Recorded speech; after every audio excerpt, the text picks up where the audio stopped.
Hello friends, अब नवंबर आ गया है और हमें गुलदाउदी की विशेष देखभाल की फिर से ज़रूरत आ गई है। मैंने एक वीडियो पहले डाला था कि सितंबर अक्टूबर में अपनी गुलदाउदी की देखभाल कैसे करें। वो आप सब ने बहुत पसंद किया है, उसके लिए आपका शुक्रिया, धन्यवाद। और आज अब मैं इस नवंबर में अपनी गुलदाउदी की किस तरह से देखभाल करें और क्या क्या चीज़ें उसमें हम अप्लाई करें, इसके बारे में आज मैं आपको बताऊंगी। देखिए, अब हमारी गुलदाउदी में बर्ड्स बनने लगी हैं। ये देखिए, किसी के थोड़ा ज़्यादा बन रही होंगी और किसी की शुरुआत ही हो रही हो गई। तो इस तरह से अब आप ध्यान से देखिए, आपके प्लांट्स में इस तरह की बर्ड्स बन रही होंगी। फूल बनने के लिए जो कलियां बनती हैं वो बन रही होंगी। ध्यान से देखें। जो पहली बार अगर आपने गुलदाउदी लगाई है और जो हमेशा लगाते हैं वो तो समझ ही जाते हैं। तो इस तरह से आपके में बर्ड्स बन रही होंगी। अगर आपके प्लांट्स में गुलदाउदी में इस तरह की बर्ड्स बन रही हैं तो अब आप पिंचिंग ना करें, क्योंकि अब एक दो महीने से हम लगातार इसमें पिंचिंग कर रहे हैं। तो अब आपका पेड़ घना हो गया होगा और इस तरह की बर्ड्स जब आ जाती हैं तो हमें पिंचिंग रोक देनी चाहिए। पहली बात यह है कि हमें अगर किसी में बर्ड्स नहीं बन रही हैं और कोई पौधा आपका छोटा है तो उसमें पिंचिंग करते रहिए। अभी जिस तरह की ये छोटा पौधा है, इसमें आप पिंचिंग अभी कर सकते हैं। जब बर्ड्स दिखें तो फिर आप पिंचिंग रोक दें। जब बर्ड्स बनने लगती हैं तो हमारे प्लांट्स को थोड़ी मेहनत करनी पड़ती है फूल बनने के प्रोसेस के लिए। तो अब हमें अपनी गुलदाउदी में थोड़ी खाद डालना ज़रूरी है। हम वर्मी कंपोस्ट और घर में जो पत्तियों की खाद होती है उसको डालकर अपनी गुलदाउदी में अच्छी फ्लावरिंग ले सकते हैं। और आप अपने प्लांट्स को जो भी आपकी कोई खाद हो विशेष तो वो भी आप जानते हैं तो आप वो दे सकते हैं। मैं लगातार अपने प्लांट्स को चाय पत्ती और अपने घर में बनी हुई कंपोस्ट ही देती हूँ। अब जब बर्ड्स बनने लगी हैं तो आप इनको खाद दीजिए, कंपोस्ट, वर्मी कंपोस्ट या कोई जो आप देना चाहें, क्योंकि अब पेड़ को बहुत मेहनत करनी है फूल बनाने के लिए।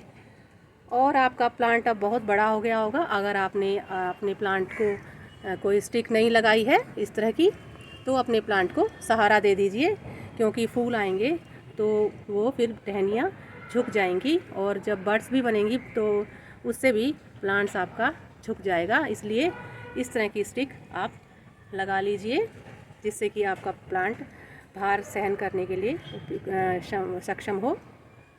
तो दो चीज़ें इस तरह की हैं। और अब थोड़ा सा मौसम ठंडा हो गया है तो आप अपनी मिट्टी को चेक कर लीजिए। अगर उसमें नमी बनी है तो उसमें पानी ना दें। थोड़ी सी सूख रही है तभी पानी दें, क्योंकि थोड़ा थोड़ा मौसम बदल रहा है। बहुत ज़्यादा पानी ना दें, उचित मात्रा में ही अब पानी दें। तो इस तरह से अब आप पिंचिंग रोक दें। बर्ड्स बन रही हैं, अगर नहीं बन रही है तो पिंचिंग करते रहें। और आधे नवंबर के बाद लगभग बर्ड्स सबके वहाँ बन जाएंगी, तब आप पिंचिंग रोक दीजिए। और दिसंबर आते आते शायद फ्लावरिंग हो जाए या बीच में दिसंबर के बाद हो।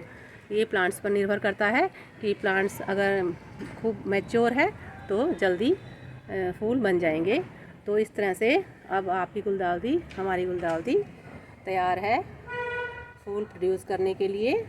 ये बहुत इंतज़ार करवाती है और जब फूल खिलने शुरू होते हैं तो फिर लगातार खिलते हैं और फिर हमारी ये हरी हरी पत्तियाँ बिल्कुल भी नहीं दिखाई देंगी, सिर्फ फूल ही फूल दिखाई देंगे। तो फ्रेंड्स, यही बात है मुझे कहनी थी कि अब पिंचिंग रोक दीजिए अगर बर्ड्स बन रही हैं, और अपनी गुलदाउदी को खाद दीजिए, पानी उचित मात्रा में दीजिए और उनको सहारा दीजिए, स्टिक लगा लीजिए इस तरह की, जैसे मैंने लगा रखी हैं। तो आपकी गुलदाउदी सुंदर सुंदर फूल देगी आपको। बस अब थोड़ा सा इंतज़ार और है और आपकी गुलदाउदी आपको फूलों से महकती हुई नज़र आएगी और आपकी मेहनत रंग लाएगी।